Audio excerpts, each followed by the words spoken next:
morning guys, my name is Richard Canay Sabinganocos, and these are the lessons that I learned in final week of our first semester.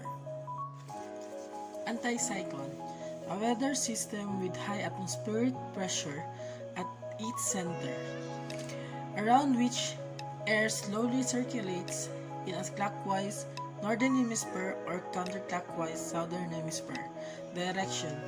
Anticyclones are associated with calm, fine weather, also known as a high-pressure area. The eventually warmer and drier air suppresses cloud formation, and those anticyclones are usually associated with fine weather in the summer and dry, cold, and sometimes foggy weather in the winter. Calm, settled weather is usually synonymous with anticyclones in temperate latitude. A ridge is an elongated region of relatively high atmospheric pressure, the opposite of a trough. In hydrologic terms, a line or wall of broken ice forced up by pressure, may be fresh or weathered. Cool, also called saddle point or neutral point in meteorology, the point of intersection of a trough and a ridge in the pressure pattern of a weather map. It is the point relatively lowest pressure between two highs and the point of relatively highest pressure between two lows. Coding of a ship observation. As described above, governments of many nations including UK have, through the World Meteorological Organization, devised codes to unify all meteorological messages sent to and from shipping. You will be expected to use these codes. Full details are given in the ship's code and decode book.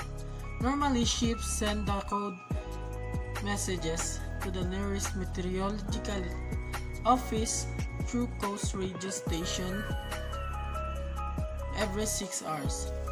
Have a look at the ship's full message in the code and decode book. Note that the first 5 groups are always sent together with group 222D. Ship's code card for selected ships. The information given in this code card is designed to assist officers when entering information in the ship's meteorological logbook. It provides condensed details of applicable international code form for ships reports, FM 1311 ship. Further details of which are given in this ship's code and decode book. 3 WMO code FM 1311 ship explanation. The observations are to be formatted according to the WMO code FM 1311 ship. This code form is used for observation from ships and fixed sea stations. Forecasting techniques. The technique used with surfaces analysis chart in tracking the weather is based on the idea that the past is an indicator of the future.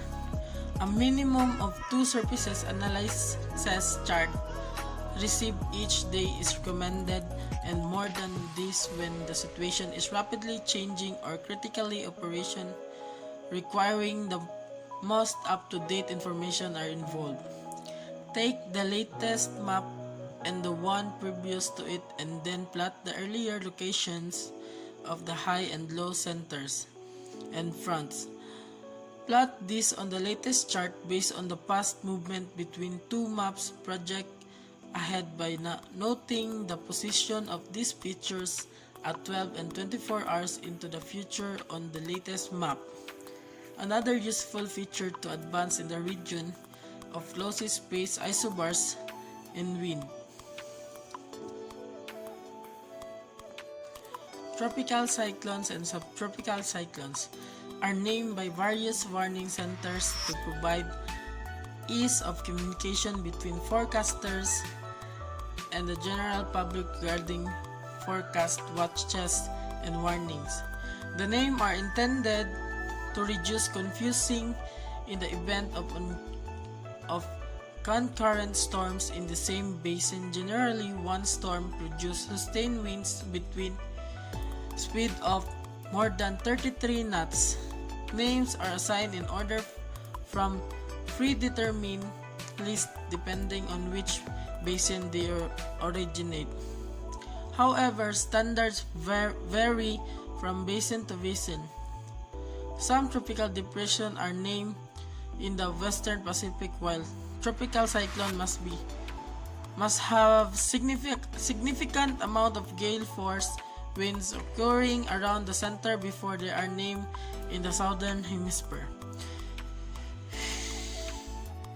Before the formal start of naming, tropical cyclones were named after places, objects, or saints' feast days on which they occurred.